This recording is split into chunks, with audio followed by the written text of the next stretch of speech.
On dit souvent que les entreprises fourmillent d'idées. Ici, il faut prendre l'expression au pied de la lettre.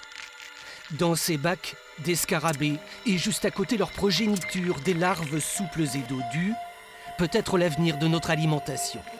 C'est en tout cas le pari de ce jeune ingénieur. Il faut dire que le bétail est docile, sans odeur et grandit en 50 jours seulement. La larve de Ténébrium molitor, la larve le ver de farine, est un insecte qui est très intéressant.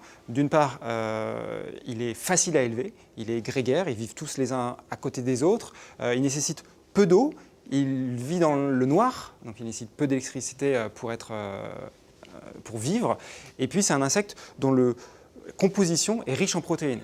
Les larves donnent de la farine et même de l'huile intégrée dans les aliments pour chiens.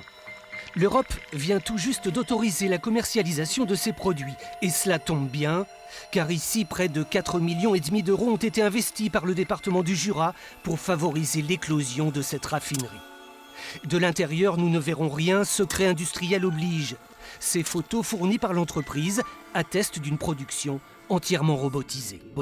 Mais le véritable avenir des farines d'insectes, c'est l'aquaculture, une pratique de plus en plus décriée, car pour élever de gros poissons, on épuise les océans.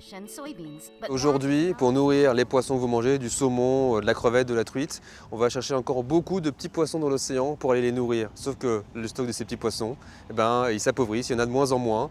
Mais sur Terre, on mange de plus en plus de poissons, de saumon, de sushis. Et du coup, il faut trouver des nouvelles ressources pour nourrir ces poissons. Les insectes en font partie, puisque dans la nature, une truite, un saumon mangent des insectes.